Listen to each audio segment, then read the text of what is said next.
अब वो परमात्मा का जो शिष्य था वो कहने लगा, शारदा एक बात बता भगतनी, मैं कितना दुखी था, मेरे जितना दुखी संसार में कोई नहीं था, और मैंने आत्महत्या करने की सोच ली थी सपरिवार।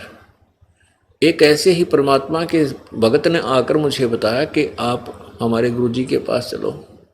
मुझे भी ऐसे धक्का सा लगा था कि मैं ब्राह्मण नकली और एक दानव के पैर पकड़ूंगा। फिर उस भगत ने बताया कि भगवान, आप मानते हो परमात्मा किसी भी रूप में कहीं भी आ सकता है, और आपको ये पता लग जाए कि ये दानक जो है ये भगवान है, तो आप क्या करोगे? कहने लगे भगवान है तो हम अवश्य जाएंगे, लेकिन दानक भगवान नहीं, दुल्हा भगवान नहीं हो सकता। मैंने भी बहुत वाद विवाद किया था और मरा पड़ा था, सारे दुख ऊपर थे, लेकिन फिर भी इस मान बढ़ाई, इस ब्राह्मणपण ने मेरे को कति आकड़ बना रखा था। मेरे सामने कोई विकल्प नहीं रहा मृत्यु के अतिरिक्त। तब मैंने उस भगत की बात को स्वीकार किया और परमेश्वर कबीर जी के चरणों में गया। उसी दिन से मुझे राहत मिलनी प्रारंभ हुई, और मेरे रिश्तेदार ये ब्राह्मण जिनको तू अपना मानती है, ये के कहेंगे, इन्होंने मुझे 10 पैसे 10 रुपए देना बंद कर दिया था। रिश्तेदार भी मुंह मोड़ कर बैठ जाते थे, दूर से देखते उसकी शक्ल बदल जाती थी कि यो कंगाल आ गया, 10 रुपया ने सेध देगा, पैसे मांगन आया होगा। और आज मेरी वो स्थिति है कि वो रिश्तेदार मेरे से मांगने आ रहे हैं, और मैं सहर्ष उनको बगैर ब्याज के देता हूँ। मैं तो ब्याज से भी लेने जाता था तो भी नहीं देते थे।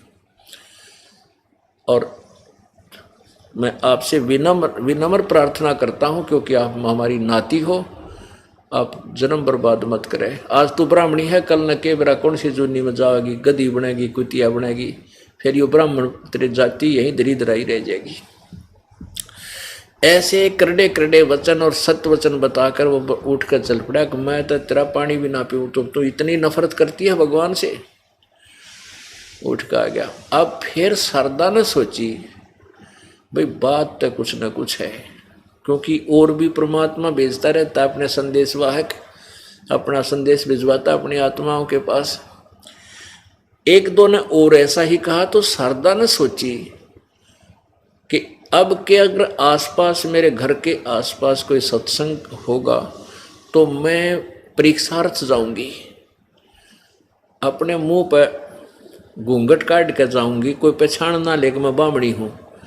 क्योंकि कबीर परमात्मा के पास तो अधिकतर जुलाहे लोग या अन्य छोटे मोटे जो गरीब से व्यक्ति होते थे, दूसरी जाति वाले, वह भी आते थे। तो उसने सोचा कि मैं अपना ऐसा वेशभूषा बनाकर जाऊंगी, मुझे पहचान ना ले कोई क्या ब्राह्मणी आ गई। और यदि कबीर जी ने मेरे सिर पे हाथ रखा और मैं स्वस्थ होगी, मुझे राहत मिल गई, तो मैं चरण पकड़ लूंगी, समाज न नहीं देखूंगी। अब परमात्मा कहते हैं, 100 छल छिद्र मैं करूं अपने जन के काज, अरणक सिपू जो मार दूं नरसिंह धर लूं साज। तो उस परमात्मा का संदेशा मिला शारदा को। क्या मिला कि शारदा आज यहाँ एक कबीर नाम का संत आ रहा है और वो सत्संग करेगा, चल लगी सत्संग में। अब उसके तो कान खड़े हो गए। उसको तो कह दिया कि ना हम ना जाया करा दानका के सत्संग में, हम तो ब्राह्मण हैं। फिर उसने क्या किया कि अपना वेशभूषा बदली, घूंघट काटा, मुंह पर पल्ला डाला। पहले पर्दा रिवाज थी, घूंघट की रिवाज थी तक सभी का। और जहां परमात्मा एक आसन पर बैठे थे तख्त पर, और वहां उसमें लाइट बिजली नहीं थी, जोत जलाया करते देसी घी की, जैसे हम जलाते खड़ी अमर जोत, उससे रोशनी भी होती थी रात्रि के समय, और एक ये हवन का काम भी करती है। ऐसी उस ज्योति का टिमटिमाता चांदना था, रोशनी थी। और सभी भक्त आकर के परमात्मा कबीर जी से आशीर्वाद पा करके अपने अपने स्थान ग्रहण करके सत्संग सुनने के लिए विराजमान हो रहे थे। वह शारदा भी भेष बदल कर आ गई और मुंह पर पल्ला डाल ही रखा था। ज्यों ही आकर के परमात्मा कबीर जी के चरणों में शीश रखा, जैसे अन्य बहन बेटियां भाई रख रहे थे, और परमात्मा ने उसके सिर पे हाथ रख कर कहा कि हे शारदा पंडितानी, आज दानक के पास क्यों कराएगी तू। अब जो ही उस परमेश्वर ने उसके हाथ रखा सिर पे, उसका वो दर्द दूर हो गया, वो दुख निकत्ती खत्म हो गया, जैसे था ही नहीं। एकदम इतना हल्का पुल्का शरीर हो गया। और ऊपर से परमात्मा ने चोट मार दी कि तू पंडितानी होकर और एक दानक के पास चरण छूना आएगी, तने क्या कहेगी दुनिया। परमात्मा ने पहचान ली तो और शर्मिंदा होगी कि सचमुच ये अंतर्यामी भी है, और दुख दूर हो गया। वहीं चरण पकड़ दिए और अपने अपशब्दों की बहुत ही याचना की, अक्षमा याचना की, प्रायश्चित किया कि परमात्मा मुझे नहीं मालूम था आप सचमुच भगवान आए हो। कहते हैं जिसका जिससे दुख दूर हो जाए उसके लिए वो परमात्मा तुल्य हो जाता है। और जब ये दुख किसी से निवारण हो ही नहीं रहा था, भगवान बिना सभी कहे थे इसको तो ये तुम्हारे प्रारब्ध में है, ये तो कट ही नहीं सकता, और वो काट दिया तो वो के था, भगवान था। वो भगवान है, था और रहेगा, कबीर परमेश्वर। अब फिर बैठ गई वह शांति, तो सत्संग सुना, और फिर परमात्मा ने उस प्यारी आत्मा को सभी को सत्संग सुनाया। भाई और बात तेरे काम न आवे, तू संतों शरण लाग रे। के सोवे गफलत में बंदे, जाग जाग नर जाग रे, जाग जाग नर जाग रे। और बात तेरे तो संतों शरण लाग रे। के सोवे गफलत में बंदे, जाग जाग नर जाग रे, जाग जाग नर जाग रे। इस तन सराय में जीव मुसाफिर, करता रहे दिमाग रे। तन सराय में जीव मुसाफिर, करता रहे दिमाग रे। रात बसेरा कर ले डेरा, चले सवेरा त्याग रे, चले सवेरा त्याग रे। और बात तेरे काम न आवे, संतों शरण लाग रे। के सोवे गफलत में बंदे, जाग जाग नर जाग रे, जाग जाग नर जाग रे। उमदा चोला बना अनमोला, ये लगे दाग पे दाग रे। उमदा चोला बना अनमोला, लगे दाग पे दाग रे। 2 दिन की गुजरान जगत में, क्यों जले बिरानी आग रे, क्यों जले बिरानी आग रे। और बात तेरे काम न आवे, तो संतों शरण लाग रे।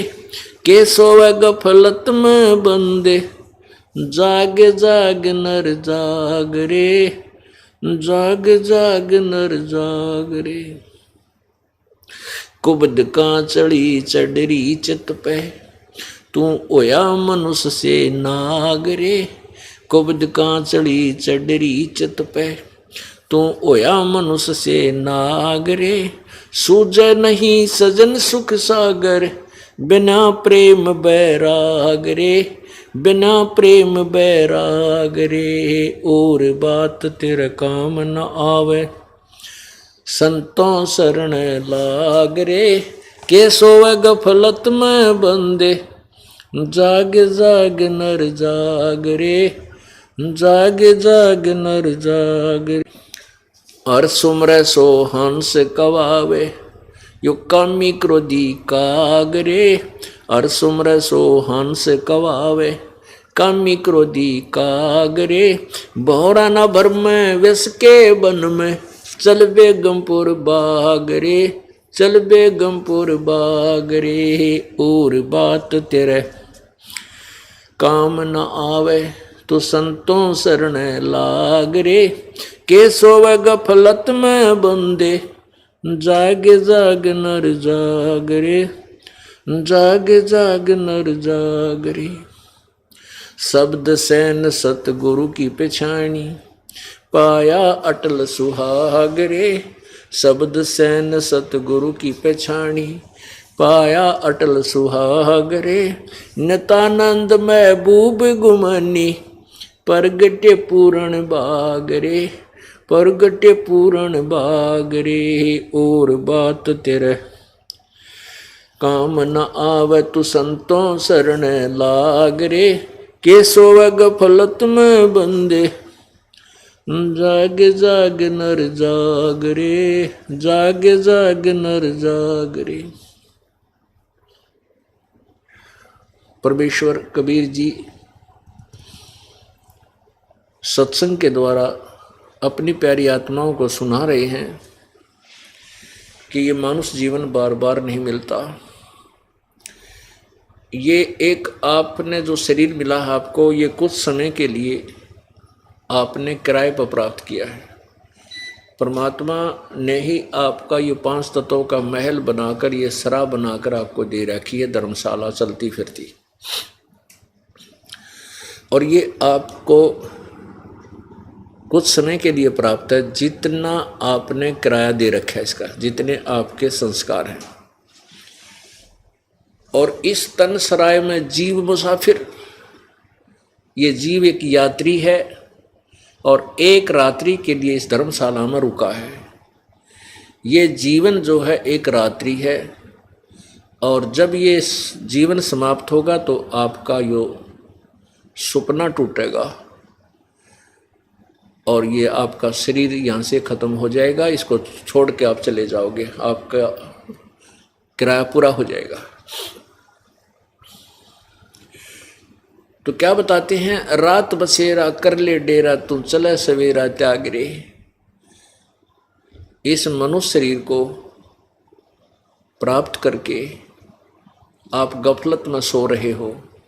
कौन सी गफलत है? अज्ञान रूप अंधकार में और इस मोह ममता की नींद में आप गहरे सो रहे हो। आपको जगाने के लिए परमात्मा स्वयं भी आते हैं और हमारे जैसे दास की भी ड्यूटी लगाते हैं आपको जगाने के लिए। और जो पुण्यात्मा होते हैं वो जाग जाते हैं और अपने मूल काम को प्रारंभ कर देते हैं, जो मनुष्य जीवन का होता है, आत्म कल्याण का, सत्य भक्ति करने वाला जो काम है, उस कार्य को भी वो तुरंत शुरू कर देता है।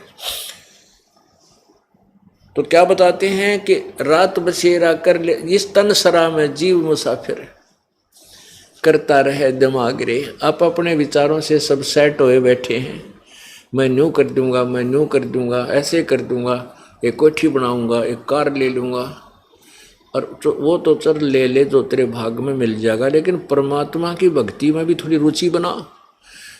अब जैसे हमने कितने दिमाग में, अपने दिमाग में क्या सोच रखा है। एक व्यक्ति जा रहा गया किसी कामवश और वापस नाइट सर्विस से आ रहा रात के 1 बजे कि जल्दी जा करके ऐसा करूँगा, घर पहुँचूँगा, वहाँ ऐसा करूँगा, वो ले आऊँगा, फलाना दे के आना, उसको ले के आना। रास्ते में एक्सीडेंट हो गया, वहीं मर गया। अब वो सारे आगे के पुल बांध रहा था, वह सारे दरे दराए रह गए।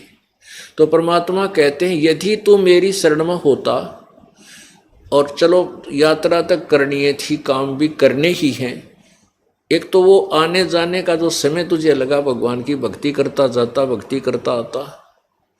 जिस कामवश आप गए हो वो काम तो वहाँ जाने पर ही होना था। बीच में जो 2 घंटे 3 घंटे सफ़र, 4 घंटे का था, 3-4 का आने का था, वो परमात्मा की भक्ति में लगा सकते थे यदि आपके पास ये मंत्र होता तो, ये नाम होता।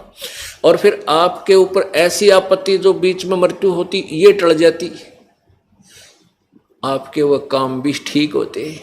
अब उस पूर्ण परमात्मा की भक्ति ना करके आप मन में जो और 36 प्रकार के विचारों को लिए घूम रहे हो, उसके विषय में कहा है कि इस तन सराय में, इस धर्मशाला में, ये जीव मुसाफिर यात्री है। ये जीव कुछ समय का मेहमान है। और करता रहे दिमाग रे, रात बसेरा कर ले डेरा, तू चले सवेरा त्याग रे। उमदा चोला बना अनमोला, लगे दाग पे दाग रे, 2 दिन की गुजरान जगत में क्यों जड़े बिरानी आग रे। हम अपने बच्चों को सुखी बनाने के लिए, धनी बनाने के लिए बड़े बड़ी कोठी इनको बनवा के दे दूं, उसके लिए हम क्या करते हैं कि तो 2 नंबर का धंधा करें, 100 जगह झूठ बोला, सारा दिन ले ले आजा, ले ले आजा, नो कर ले।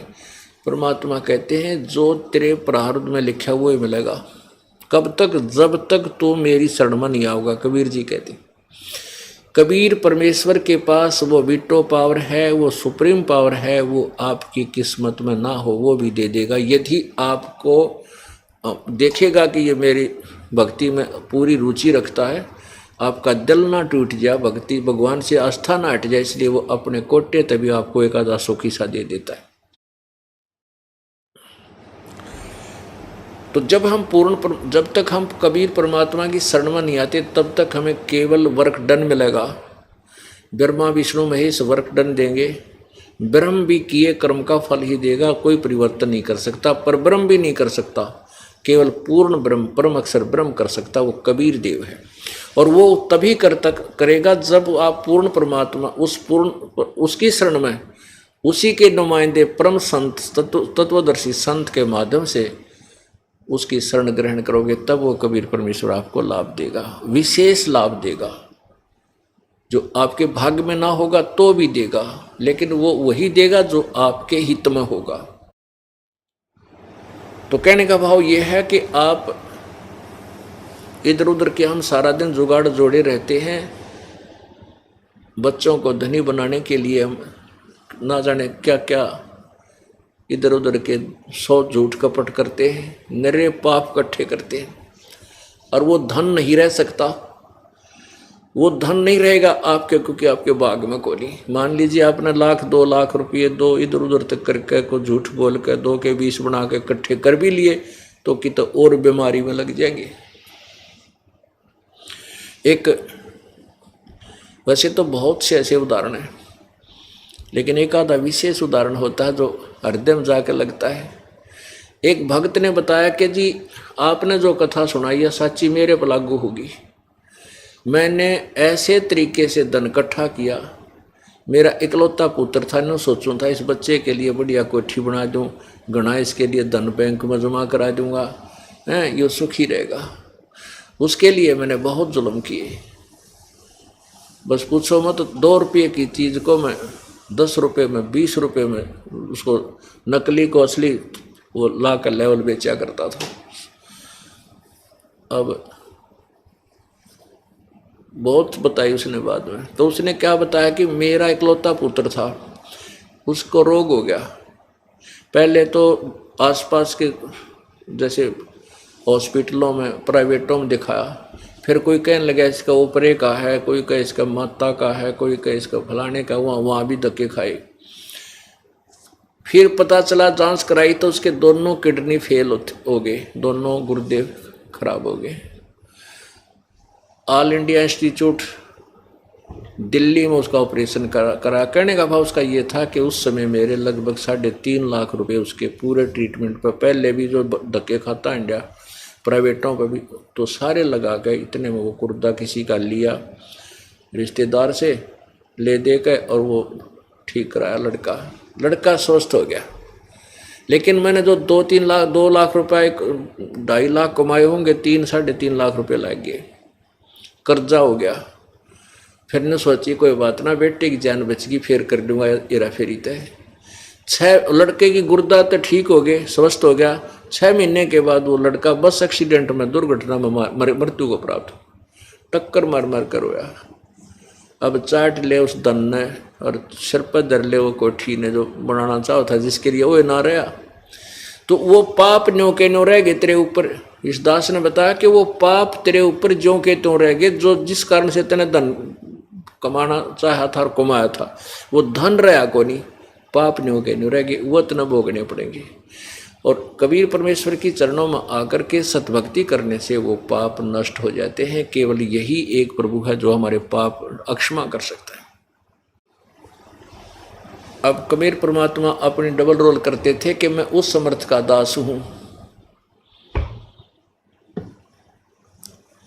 उस समर्थ का दास हूं जिसकी शरण में आने से कभी ना हो अकाज। अपने महिमा आप ही बताते थे। तो इस प्रकार 5-4 सत्संग लगातार अटेंड किए। शारदा ने वो परिपक्व होगी, पूरी सृष्टि रचना सुनी और ब्रह्मा विष्णु महेश की सतिथि से परिचित होगी। तो एक बार उस सर्वानंद जी ने क्या किया, सर्वानंद जी ने सोचा कि मैंने सभी ब्राह्मणों को पराजित कर दिया है, ऋषि महर्षियों को, क्यों ना मैं अपना नाम सर्वाजीत रख लूं कि सभी मुझे एक ही बार देख लें, मेरे नाम से ही परिचित हो जाएं कि ये है वो सर्वाजीत जिसने सबको जीत लिया। ये विचार करके उसने अपनी माता शारदा जी से कहा कि माता जी आप मेरा नाम सर्वाजीत रख दो। माता ने कहा बेटा सर्वानंद कौन सा बुरा नाम है, ये भी तो बहुत अच्छा नाम है। कि माता जी ऐसे है ना, मैंने सभी विद्वानों को, महर्षियों को, गुरुओं को, ब्राह्मणों को, सबको पराजित कर दिया और मैं सबसे विजयी हो चुका हूँ, इसलिए मैं सर्वजीत नाम रखवाना चाहता हूँ ताकि मेरे नाम के सुनते ही सब ने पता लग जाए कि आ गया सर्वजीत जिसने सब विद्वानों को पराजित कर दिया। तो माई ने बोली बेटा एक विद्वान को और पराजित कर दे, फिर मैं अपने बेटे का नाम सर्वजीत रख दूंगी। तो सर्वानंद ने पूछा कौन है माता, बता मुझे जल्दी। कि मेरे गुरुजी है ना कबीर जी।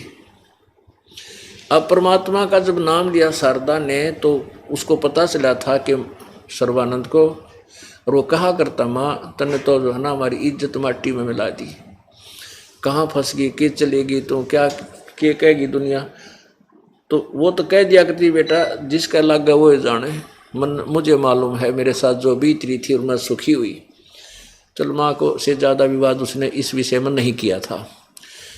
फिर जब उसने कहा कि तू उस मेरे गुरुदेव को पराजित कर दे कबीर जी को, तब मैं मान जाऊंगी तुझे और फिर मैं तेरा नाम सर्वजीत रख दूंगी, ना तो तेरी माँ तेरा सर्वजीत नाम कभी नहीं रखे। तो कहने लगा माँ आप भी अच्छी बात करती हो, किसका नाम लिया, अनपढ़ अशिक्षित, उसको तो 1 मिनट में अभी पराजित करके अभी गया अभी आया। माता ने कहा बेटा ऐसे नहीं मानूंगी, कुछ प्रमाण जाइए लिखवा के कि वो हार गए पक्का। अब पूरे एक बैल के ऊपर वो रखा करता, पूरा थैला डाल के गधे की तरह, और सारे शास्त्र रखकर चल पड़ा। कहाँ, जहाँ कबीर परमेश्वर जुलाहों की कॉलोनी में रहते थे, दानकों की कॉलोनी में। अब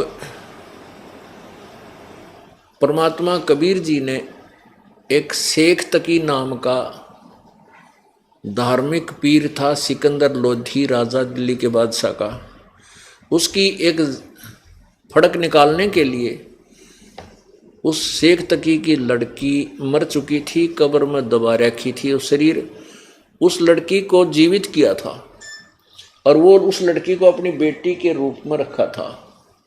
वो उसका नाम कमाली रखा। तो वो कमाली 16-17 साल की, 18 वर्ष की लड़की हो रही थी, 15-16 वर्ष की, और वो पानी जल लेने के लिए, जल भरने के लिए कुएं पर गई हुई थी। दोपहर का समय, 12 बजे, जून का महीना। वो पानी जल लेने गई हुई थी कुएं से। उधर से सर्वानंद जी वहां पहुंच गए, उस रास्ते आ रहे थे और रास्ते में वो कुआं था।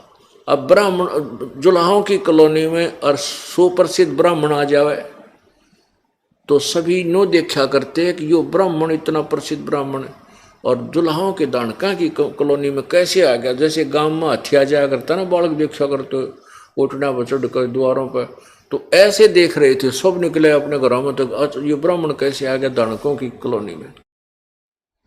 अब उसने देखा प्यास इतनी जबरदस्त लगाई उस सर्वानंद को, अगर 10 मिनट पानी ना जल ना मिला तो उसकी मृत्यु हो जाए, प्राण निकल जाए। और सामने वाली लड़की पानी निकाल रही थी बाल्टी से, अपने मटके में डाल रही थी गड्ढे में। अब सर्वानंद ने कहा, बेटी जल्दी जल पिला, प्राण निकलने को हो रहे हैं। तो लड़की ने वह बाल्टी यूं की यूं डाल दी। सर्वानंद ने जल पीना प्रारंभ कर दिया, पी लिया। जब उसका पेट भर गया ना, जब उसने देखा ये तो दानका का कुआं है, जुलाहों का, कोई देख तो नहीं रहा तुझे। वो देखा चारों तरफ जुलाहे खड़े देखे। अपनी इज्जत को सुरक्षित रखने के लिए लड़की पर डांट लगाता है, ये लड़की यो किसका, कौन सी जाति का कुआं है। लड़की बोली, जी जुलाहों की कॉलोनी में कौन सी जाति का कुआं हो सकता है, जुलाहों का ही है। तो कहने लगा, तने पहले क्यों नहीं बताया जुलाहों का कुआं है। लड़की बोली, तेरा पेट भर गया जहाँ, तो इसलिए बात आ गई। तेना ब्राह्मण, जब तक तेरी आँख निकलने वाली थी, मृत्यु को प्राप्त होने वाला था, तूने पहले क्यों ना पूछा कि इसका कुआं है। पानी पीने से पहले पूछना चाहिए था। अब तेरा पेट भर गया, बकवाद भागी तने बोला, छोरी लड़की घड़ी ना बोला है, न्यों बता वो कबीर का घर कहाँ है। वह बोली, आ जाओ, मेरे पिताजी हैं। मुँह बोले पिताजी थे और मैं उन्हीं की लड़की हूँ, आ जाओ, मैं मेरे साथ साथ आ जाओ, घर बता दूँगी। वह लड़की जल्दी जल्दी चल गई, आगे पहुँच गई। जाकर कहने लगी, पिताजी, परमेश्वर कबीर जी को मुँह बोले पिताजी थे कि एक ब्राह्मण आ रहा है और बैल के ऊपर घने वो धर रहा है किताब है, और लगता है आपके साथ कोई वाद विवाद करने आया, आपको पूछ रहा है। परमात्मा बोला, बेटी कोई बात नहीं, आने दे। तो इतने में वह लड़की मटका अंदर रख के पानी का घड़ा वापस आई देखने के लिए, कहाँ से आ गया, तो सामने पहुंच गया इतना सर्वानंद बैल समेत। लड़की ने कहा, आ जाओ ब्राह्मण जी, यही हमारा घर, मेरे पिताजी अंदर बैठे। तो सर्वानंद अंदर नहीं गया। कहने लगा, लड़की इधर आ अकेले। उसने क्या किया कि एक लोटा पानी ला, वह लोटा भर लाई पानी का, कि मेरे इस पात्र में डाल दे, मेरे लोटे में। अब उसने लड़की ने पात्र में डाल दिया। कहने लगा, भर दे फुल, कति फुल भरवा लिया, ऊपर का उतरना हो गया। उसमें कोई सुई भी डाल दे तो भी पानी बाहर निकल जाए, इतना भरवा लिया। और कहा कि जाए कबीर को ये मेरा पात्र ले जाकर दे दे और इसका जो उत्तर दे मुझे बतावे। अब वह लड़की धीरे धीरे पकड़ कर लेगी उसके लोटे ने, जाके कहने लगी, पिताजी, उस ब्राह्मण ने ना ये लोटा दिया पानी का, ने कहा कबीर के आगे रख दे, वो क्या उत्तर दे मुझे बता। परमात्मा कबीर जी ने एक बड़ी सुई रखी थी, बड़ी सुई इतनी लंबी होती है हवा, ये बड़े बड़े तरपाल सीमण की, वो उठा के और उस जल में डाल दी लोटे में, और कहा, बेटी जा दे का सर्वानंद को, और बाहर रखड़ा ब्राह्मण को। वह लड़की धीरे धीरे धीरे आई कि ले ब्राह्मण पकड़ तेरा लोटा। परमात्मा सर्वानंद बोला, क्या उत्तर दिया कबीर ने। लड़की बोली, उत्तर कुछ नहीं दिया गुरु, मेरे पिताजी ने तो इसमें सुई डाल दी लोहे की। तब वो अंदर गया और कहने लगा, कबीर तूने मेरे प्रश्न का क्या उत्तर दिया। परमेश्वर ने पूछा कि आपका प्रश्न क्या है। सर्वानंद ने बताया कि मैंने पानी का लोटा इसलिए तेरे पास दिया था, ये लबालब भरा हुआ, कि मैंने अपनी माता जी से सर्वाजीत नाम रखवाना है। मैंने सभी ब्राह्मणों को, सभी ऋषि महर्षियों को शास्त्रार्थ में पराजित कर दिया है और मैं अपना नाम सर्वाजीत रखवाना चाहता हूँ। और मेरी माँ ने शर्त रख दी है कि मैं आपको पराजित करके जाऊंगा तब मेरी माँ मेरा सर्वाजीत नाम रखेगी। मेरा ये लोटा पहुँचाने का तात्पर्य ये था कि मैं जैसे इस लोटे में और जल डालने का स्थान नहीं है, और जल नहीं डलेगा तो बाहर जाएगा, ऐसे मैं सदग्रंथों के ज्ञान से भरा पड़ा हूँ। तेरे ज्ञान की मुझे जरूरत नहीं, तेरा ज्ञान मेरे में नहीं समाएगा, बाहर ही जाएगा, इसलिए तू अपनी हार लिख दिए। परमात्मा बोला मेरा ही उत्तर सुन ले के था। कबीर परमेश्वर बोले मेरा उत्तर सुन ले के था। क्या था बता? सर्वानंद बोला कि मेरा ऐसा वजनदार ज्ञान है कि तेरे ज्ञान ने बाहर निकाल देगा, तेरी छाती में जाकर बैठेगा। जैसे सुई मैंने डाली, तेरा पानी बाहर निकल गया, सुई ने तेरे लोटे की तड़ी में जगह बना ली। ऐसे मेरा दो तत्व ज्ञान है, तेरे ज्ञान को बाहर फेंक देगा सारे को और तेरे अंदर समा जाएगा। अच्छा ऐसा कैसा ज्ञान है? तू मेरे शास्त्रार्थ कर, ये कर। तो ऐसा जब सुना कि भी योग शास्त्रार्थ करने आ रहा है, तो जुलाहे लोग इकट्ठे हो गए कि उस कॉलोनी में तो वो जुलाहे थे। अब सर्वानंद ने कहा कि प्रसन्न करो, प्रसन्न करो। परमात्मा ने कहा कौन ब्रह्मा का पिता है और कौन विष्णु की माँ, शंकर का दादा कौन है? सर्वानंद दे बता। तो क्या कहता है? सर्वा इसका ब्रह्मा विष्णु महेश अजरो अमर है, इनके कोई माता पिता नहीं। सर्वेश्वर महेश्वर कालेश्वर सब कुछ नाम दर दिए और सर्व सृष्टि रचान हार ये हैं, इनके कौन माता पिता? देखो देखो ये क्या बात कर रहा। तो परमेश्वर ने कहा कि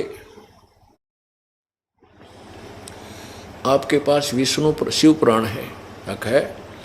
सर्वानंद कहने लगा है कि उसमें देखो निकाल के रुद्र संहिता अध्याय 5, 6, 7 इसमें क्या लिखा है। पुण्यात्माओं, इन दुष्ट आत्माओं ने आंखों देखकर भी जनता को सच्चाई नहीं बताई। किन्होंने? इन नकली गुरु और ऋषि महर्षियों ने अपने अभिमानवश। अब देखिएगा शिव पुराण में आज से 600 वर्ष पहले परमात्मा ने बताई थी, जो कि इन सदग्रंथों में विद्यमान है। ब्रह्मा विष्णु महेश के माता पिता हैं। ये देखिएगा श्री शिव पुराण, गीता प्रेस गोरखपुर से प्रकाशित है। संपादक है हनुमान प्रसाद पोदार, मुद्रक प्रकाशक एवं मुद्रक गीता प्रेस गोरखपुर, गोविंद भवन कार्यालय कोलकाता का संस्थान। इस रुद्र संहिता में क्या लिखा है ये देखिएगा। ये है रुद्र संहिता।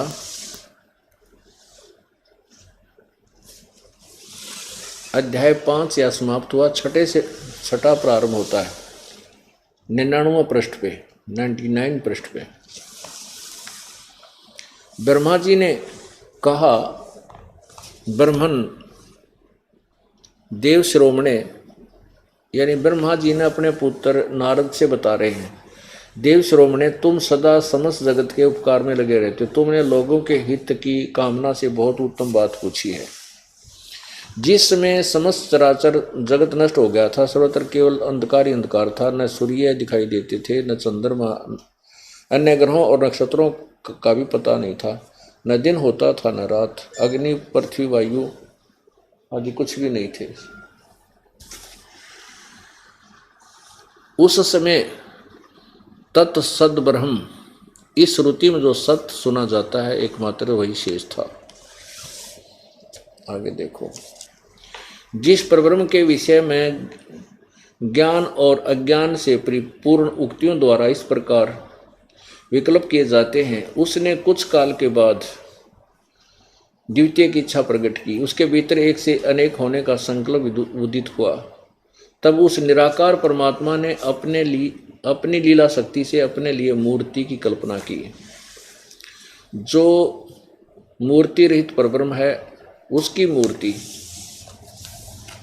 भगवान सदाशिव है। भगवान सदाशिव हैं। अर्वाचीन और प्राचीन विद्वान इन्हीं को ईश्वर कहते हैं। उस समय एकाकी रहकर के स्वेच्छा अनुसार विहार करने वाले उन सदाशिव ने अपने विग्रह से स्वयं ही एक स्वरूप भूता शक्ति की सृष्टि की, जो उनके अपने श्री अंग से कभी अलग होने वाली नहीं थी। उस पराशक्ति को प्रधान प्रकृति गुणवती माया बुद्धि तत्व की जननी तथा विकार रहित बताया है। वह शक्ति अंबिका कही जाती है। उसी को प्रकृति सर्वेश्वरी त्रिदेव जननी, ओह, ब्रह्मा विष्णु महेश की माता, नित्या और मूल कारण भी कहते हैं। सदाशिव द्वारा प्रकट की गई उस शक्ति की 8 भुजाएं। एक तो इससे सिद्ध हो गया कि जो निराकार जिसको ये मानते हैं काल रूपी ब्रह्म को, इसने ये निराकार माना है क्योंकि उसने कसम खाई है, प्रतिज्ञा की है काल ने, ब्रह्म ने, कि मैं कभी भी अपने काल रूप यथार्थ रूप में किसी के सामने नहीं आऊँगा। ये मेरा अटल अनुतम नियम, जैसा कि गीता जी अध्याय नंबर 7 के श्लोक 24-25 में आज सत्संग में आपको सुनाया था। तो ये सामने उस रूप में नहीं आता, अन्य रूप धारण कर लेता, किसी के सामने शिव रूप, किसी के सामने ब्रह्मा, किसी के रूप में अपने पुत्र विष्णु का रूप धारण कर लेता है। तो इसीलिए ब्रह्मा जी बता रहे हैं कि उस निराकार ने एक बार शिव जी की रूप बना लिया। ब्रह्मा के सामने आओगा तो शिव जी रूप बना का होगा या विष्णु रूप बना के आएगा, ब्रह्मा रूप बना का हो तो वो फिर विचलित हो जाए। तो उसने अब ब्रह्मा बता रहा है कि वो सदाशिव ने फिर निराकार भगवान सदाशिव बन गया और उसने अपने अंदर से एक स्त्री निकाली, दुर्गा प्रकृति। जबकि ये स्त्री कहानी कबीर परमात्मा ने ब्रह्मा को बताई थी। ब्रह्मा ने कुछ सुनी, कुछ अनसुनी करके, कुछ अपना मिश्रण करके अब ये पुराण में लिखा है। इसका वास्तविक यह है, कबीर परमेश्वर ने उस काल ने जब एक दुर्गा को खा लिया था, अंदर उसके पेट में चली गई थी, परमेश्वर कबीर जी ने आकर के उसके शरीर से निकाली थी। अब ये ब्रह्मा जी ने अपने हिसाब से अटकल ला कर बताई है, पर सच्चाई कुछ हद तक है। अब क्या कहता है कि उस काल के शरीर से निकली दुर्गा, इसको प्रकृति भी कहते हैं, तीनों देव की जननी है, ये 8 भुजा वाली है। आगे देखो, ये शक्ति की 8 भुजाएं हैं। नाना प्रकार के आभूषण उसके श्रीअंगों की शोभा बढ़ाते हैं। वह देवी नाना प्रकार की गतियों संपन्न और अनेक प्रकार के अस्त्र शस्त्र धारण करती है। एकाकिनी होने पर भी वह माया संयोग वसात अनेक हो जाती है। जैसे 3 रूप धारण और कर लिए थे, लक्ष्मी, सावित्री और पार्वती का। और वे जो सदाशिव है उन्हें परम पुरुष ईश्वर, शिव शंभु और महेश्वर कहते हैं। वे अपने सारे अंगों पर भस्म रमाए रहते। उन काल रूपी ब्रह्म ने, ये काल रूपी ब्रह्म है जिसको सदाशिव कहते हैं, इस काल रूपी ब्रह्म ने एक समय शक्ति के साथ, ये नाथ शब्द गलत है, शक्ति के साथ शिवलोक नामक क्षेत्र का निर्माण किया। उस उत्तम क्षेत्र को काशी कहते हैं। वह परम निर्वाण या मोक्ष स्थान है जो सबके विराजमान। वे प्रिया और प्रियतम रूप शक्ति और शिव जो परमानंद रूप हैं उस मनोरम क्षेत्र में नित्य निवास करते हैं। काशीपुरी परमानंद रूपणी है मुने शिव और शिवा ने। शिव इस काल ने, शिवा इस दुर्गा ने। शिव और शिवा ने प्रलय काल में भी कभी उस क्षेत्र को अपने सानिध्य से मुक्त नहीं किया है। देव से एक समय उस नंदन वन में रमण करते हुए शिवा और शिव के मन में, दुर्गा काल और दुर्गा के मन में, दुर्गा और काल के मन में यह इच्छा हुई कि किसी दूसरे पुरुष की सृष्टि करनी चाहिए, यानी कोई बच्चा पैदा करा, जिस पर यह सृष्टि संचालन का महान भार रखकर हम दोनों केवल काशी में रहकर सब इच्छा अनुसार विचरें और निर्वाण धारण करें। ऐसा विचार करके, ऐसा निश्चय करके शक्ति सहित सर्वव्यापी परमेश्वर शिव ने अपने वाम भाग के 10वें अंग पर अमृत मल दिया। फिर तो वहाँ से एक पुरुष प्रकट हुआ, उसका नाम केद रहा। इन्हें पति पत्नी व्यवहार किया दोनों ने। फिर वहाँ से क्या और बच्चा उत्पन्न, उसका नाम क्या रखा? शिव ने कहा वत्स, व्यापक होने के कारण तुम्हारा विष्णु नाम विख्यात हुआ। परमात्मा बोले पढ़ के देख और सुना दे सबने। अब उसने संस्कृत में लिखा हुआ था, सारा पढ़ लिया और सच्चाई ज्यों की तो नहीं सुन कहा, कहने लगा नहीं ऐसा कहीं नहीं लिखा, और पढ़ भी लिया। आगे देखो फिर ब्रह्मा की उत्पत्ति, ये 6वां अध्याय समाप्त हुआ। 7वां ब्रह्मा जी कहते हैं देव से तत्पश्चात कल्याणकारी परमेश्वर शाम सदाशिव ने पूर्वोत्तर प्रयत्न करके मुझे अपने दाहिने अंग से उत्पन्न किया। यानी उसी तरह जैसे विष्णु पति पत्नी विहार से विष्णु उत्पन्न किया था, ऐसे मैं भी उत्पन्न किया। अब आगे देखो, अब यहाँ अनुवाद करता विचलित हो जाता है कि शिव से शिव की उत्पत्ति कैसे लिखूं, ज्ञान तो इनको था नहीं। लेकिन चोर चोरावे तोमड़ी गाड्डे पानी में, वो गाड्डे हुआ ऊपर आवे नो सच्चाई छानी ना। अब यहाँ देखिएगा, अब 9वां अध्याय पृष्ठ नंबर 110 पर, यही रुद्र संहिता, इस प्रकार ब्रह्मा, विष्णु और रुद्र इन तीनों देवताओं में गुण हैं, परंतु शिव गुणातीत माने गए। अब यहाँ चार हो गए, एक ब्रह्मा, एक विष्णु, एक रुद्र यानी शंकर, और एक इनका बाप शिव, दुर्गा इनकी माता। अब परमात्मा ने फिर बताया कि देवी पुराण निकाल, उसके तीसरे स्कंद अध्याय नंबर 4, 5, 6 में देखो उसमें क्या लिखा है। अब वह भी पढ़ी न्यो की न्यो पाई। लेकिन कहते हैं राज तजना सहज है, सहज त्रिया का ने, और मान बढ़ाई ईर्षा दुर्लभ तजना ये। अपने मान बढ़ाई के लिए जनता को भ्रमित कर देना उन्होंने उचित समझा, और सत्य को उजागर नहीं करना चाहा। कहने लगा झूठ बोलता है, कहीं ऐसा नहीं लिखा है। और फिर उसने जो कोई श्लोक सलाह घोट रखे थे किसी और पुराण के या कोई वेद के मंत्र थे, वो संस्कृत बोलनी शुरू कर दी। 1 घंटे तक संस्कृत बोलता रहा। अब उस समय 2 विद्वानों का फैसला कौन करते थे? जनता, जिसने क्या का ज्ञान नहीं, वो ताली बजा देते थे किसी के हक में, और वाह वाह वाह, तो वो विजयी हो जाता था। न्यू भट्ठा बैठ रहा था, शास्त्रार्थ ने न्यू नाश कर रखा था। अब उन जुलाहा व्यक्तियों ने जो अशिक्षित थे, उन्होंने सर्वानंद की सुनकर वह राम एक कंटिन्यूस धारावाहिक संस्कृत, जिसको वो स्वयं भी समझ नहीं सकते थे, और कह दिया वाह सर्वानंद, वाह सर्वानंद, वाह वाह। तो कबीर साहब पराजित कर दिए और वो डांगर विजयी हो गया, वो सर्वानंद। एक समय एक किसान का लड़का 6ठी कक्षा में पढ़ा करता। पहले 6ठी कक्षा से अंग्रेजी शुरू होया करती, 7वीं में 6ठी 7वीं में पढ़ा था। रविवार का दिन पिता के साथ बैलगाड़ी में बैठा हुआ खेतों में जा रहा था। सामने से एक अंग्रेज अपनी मोटर कार से आ रहा था। उसने उन गाड़ी वालों को हाथ इशारा देकर रुकवाया, वो रुक गए और उनसे अंग्रेजी में बात करने लगा कि मैंने उस गांव जाना है, क्या मैं ठीक जा रहा हूँ, इंग्लिश बोल के। अब वो लड़का जो था वो अंग्रेजी पढ़ा करता, पिताजी के सामने अंग्रेजी में ऐसे याद कर रखे थे, वो सुनाया करता, सिक लीव पढ़ा करता, याद कर रहा था। तो पिताजी बोला, बेटा यू अंग्रेज के अंडी पाक रहा है, अंग्रेजी बोल कर सुनाओ, जानू हम ना आती है कोई ना, मेरा बेटा भी तो अंग्रेजी जाने, सुना दे। तो भी इसको अकम भी अंग्रेजी जानते। तो उस लड़के ने सिक लीव सुना दी, छुट्टी के लिए प्रार्थना पत्र इन इंग्लिश। अब वो सुनाने लग गया कि I am sick, I am ill today, I can not come to school, please grant me 1 day leave, your faithfully such and such, नाम बता दिया। अब उस अंग्रेज ने पूछा तो रास्ता वो सुना उसको, सिक लीव छुट्टी की प्रार्थना पत्र, तो माथे माथ मारा और अपना चलता अपना किसी मूर्ख से टकराया, पूछ रहा हूँ रास्ता सुनाओ, सिक लीव। तो उसके पिता ने अपने पुत्र की कमर थपथपाई, वाह बेटा तने मेरी इज्जत रख दी, और अंग्रेज बजा दिया अंग्रेजी बोल के।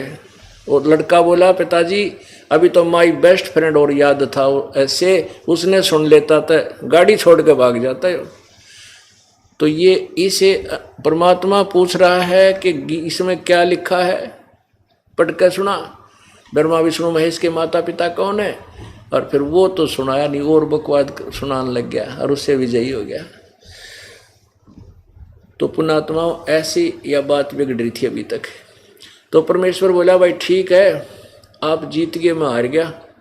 कबीर जी बोले, और ठीक है जा तो अपने घर में। सर्वानंद कहने लगा, ऐसे नहीं जाऊंगा, मैं लिखवा के लेके जाऊंगा, मेरी माँ ने कहा है। अगर लिख ले भाई, मैं तो अनपढ़ हूँ, अशिक्षित हूँ, आप लिख लो, मैं अंगूठा ला दूंगा।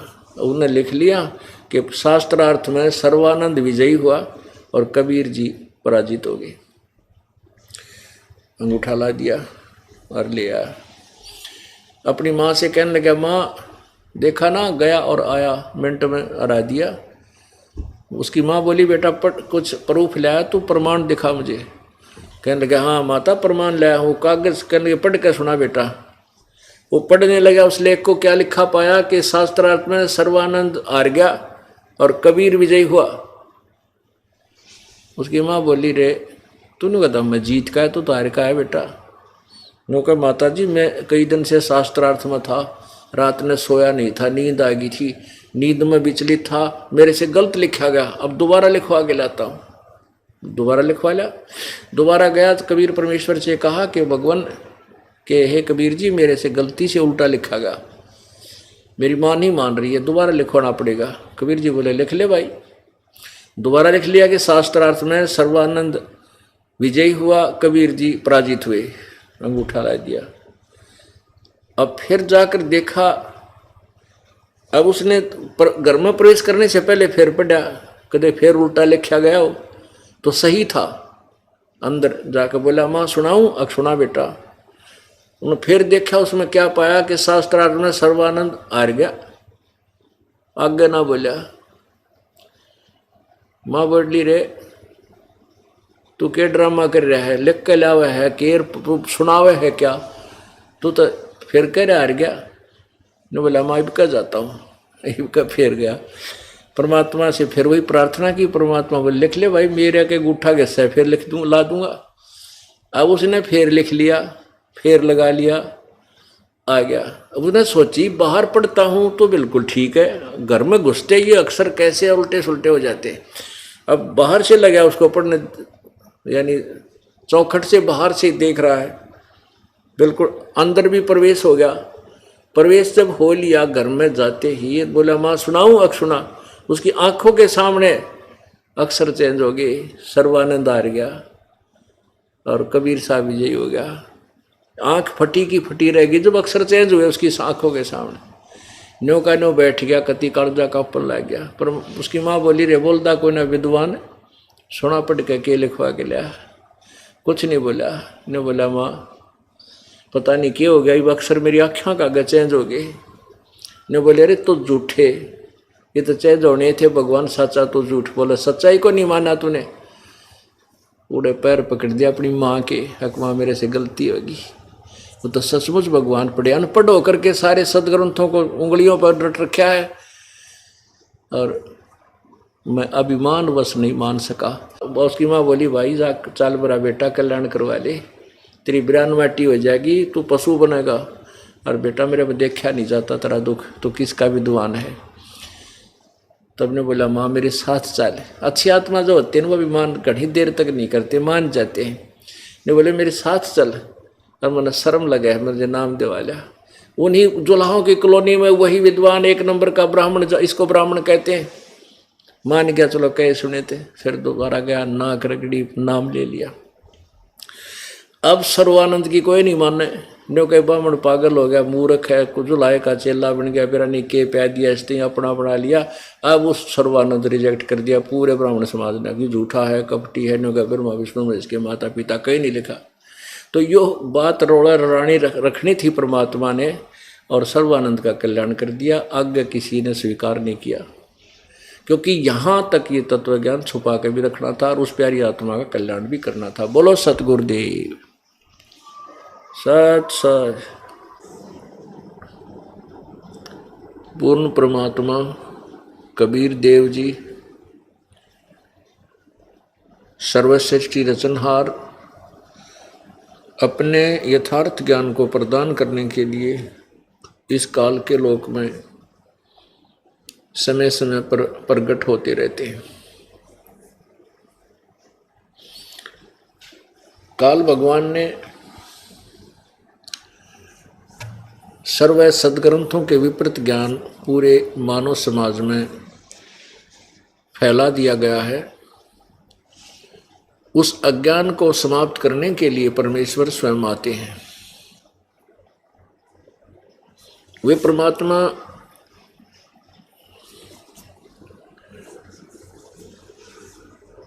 एक जनसाधारण की भूमिका करते हैं। कुछ समय के लिए मेहमान तौर पे, मेहमान रूप में, एज ए गेस्ट, अतिथि रूप में इस संसार में आते हैं। एक जीवन, पूरा जीवन एक मनुष्य जैसा व्यतीत करके चले जाते हैं। उस दौरान वे अपनी सब क्रियाओं को करते हैं, उन क्रियाओं को करते हैं जो एक भक्त और संत को करनी चाहिए, उसके विपरीत नहीं। वे आकर के हमें क्या बताते हैं? अपनी अमृत वाणी के द्वारा अपने यथार्थ ज्ञान को प्रचार करते हैं। वे परमात्मा अपने लिए एक कुछ गवाह तैयार करके जाते हैं, कुछ एविडेंस बनाते हैं।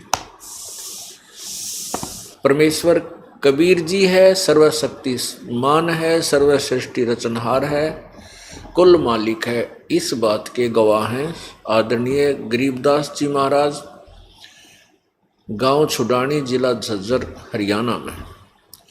इनको परमात्मा आकर मिले थे। पूर्ण ब्रह्म कबीर देव जी जो काशी में जुलाहा धानक की भूमिका कर चले गए थे सन 1518 में। उसके बाद सन 1727 में वो परमात्मा स्वयं सह शरीर सतलोक से आए कबीर देव जी, और गरीबदास जी 10 वर्ष की आयु में थे। गायें चराने के लिए अपने ही खेतों में जंगल में गए हुए थे। वहाँ परमात्मा कबीर जी एक जिंदा महात्मा के रूप में आकर के संत गरीबदास जी को मिले। उनकी यानी गरीबदास वाले जीव को ऊपर ब्रह्मांडों को में ले गए, जहाँ पर ये काल विराजमान था, और ब्रह्मा विष्णु महेश के लोक दिखाए, धर्मराज का लोक दिखाया, नरक और स्वर्ग दिखाए। ब्रह्मा विष्णु महेश जी की कितनी पावर है, ये कितनी अक्षमता रखते हैं, ये दिखाया। फिर अपनी समर्थता का प्रमाण देने के लिए सतलोक में गरीबदास जी वाले जीव को ऊपर ले गए। वहाँ परमात्मा जो नीचे से जिंदा महात्मा के रूप में गए थे, और वहाँ देखा जाकर के एक परमात्मा वहाँ विराजमान है, बहुत बड़ा गुम्बद है वहाँ पर सफेद।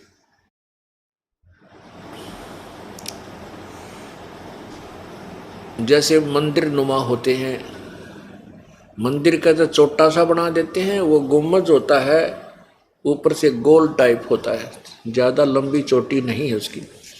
उसके अंदर परमात्मा का तख्त है, सिंहासन है, और वहाँ नीचे से गए हुए उस जिंदा महात्मा के रूप में प्रगट परमात्मा कबीर जी ने अपने ही दूसरे स्वरूप जो तेजों में शरीर है, जिसके एक रोमकूप में करोड़ सूर्य करोड़ चंद्रमा मिला दे इतनी रोशनी है, यानी वो उन चंद्रमा और करोड़ चंद्रमा करोड़ सूर्यों की रोशनी भी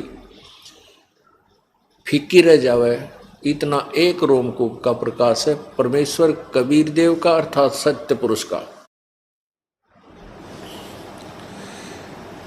तो नीचे से जो गए थे जिंदा महात्मा के रूप में डबल रोल कर रहे थे प्रभु, वहां जाकर के चंवर जो परमात्मा के वहां चंवर रखा था, उस चंवर को उठा करके सत्कार करने के लिए अपने ही दूसरे स्वरूप जो तेजो में स्वरूप के ऊपर चंवर करने लग गए। गरीबदास जी ने सोचा कि परमात्मा ये है जो तख्त पर बैठा है, जो सिंहासन पर विराजमान है, बहुत ही तेजों में शरीर है इसका परमेश्वर का। इतना वो सोच ही रहे थे कि ये जो नीचे गया था ये कोई इसका नौकर होगा, ये जिंदा महात्मा इस भगवान का नौकर होगा, सेवक होगा, दास होगा, अनुयायी होगा। इतना सोच ही रहे थे। इतने में क्या हुआ कि जो भगवान तेजों में शरीर युक्त है वो तख्त पर बैठा था, वो खड़ा हुआ। वो परमेश्वर खड़े हुए, और जो नीचे से जिंदा महात्मा के रूप में गए थे कबीर देव जी, वो पूरे अनंत कोट ब्रह्मांडों के मालिक के उस सिंहासन पर विराजमान हुए। और जो तेजों में शरीर युक्त जो परमात्मा बैठे थे, उन्होंने चंवर उठाया, और जो नीचे से गरीबदास जी को साथ लेकर के जिंदा महात्मा के रूप में गए थे, वो तख्त पर विराजमान हुए। उनके ऊपर वो तेजों में शरीर वाला भगवान चंवर कर रहा है, उसकी सेवा कर रहा है, पूजा कर रहा है। अब गरीबदास जी सोच ही रहे थे कि ये क्या हुआ कि भगवान और इस भगत पर, इस संत पर सेवा चौर कर रहा है, इसका सत्कार कर रहा है, सम्मान कर रहा है। इतने में वो तेजो में शरीर उस जिंदा वाले शरीर में समा गया। अकेले नीचे से गए हुए जो परमात्मा कबीर देव जी जो काशी में 120 वर्ष रहे थे, वही उस अनंत कोटि ब्रह्मांड के स्वामी के तख्त पर विराजमान है और चंवर स्वयं ऐसे चल रहा है। अब गरीबदास जी असमंजस में पड़ गए कि भाई भगवान तो यही भगवान है, यही परमेश्वर है जो नीचे से तुझे लेकर गया था, सचमुच ये परमात्मा है। और ये काशी में परमेश्वर ने बताया कि मैं 120 वर्ष बनारस में गया था और वहाँ मैंने इस तत्व ज्ञान का प्रसार किया था। और वापस जा भगत, परमेश्वर ने कहा गरीबदास जी को, वापस जा बच्चा और मेरी महिमा का गुणगान ढोल के डंके पर कर, मैं तेरे साथ रहूँगा। वहाँ जाने के बाद गरीबदास जी ने भी कहा कि प्रभु मुझे वापस ना भेजो, वहाँ तो बहुत बुरा लोक है। ओए होए,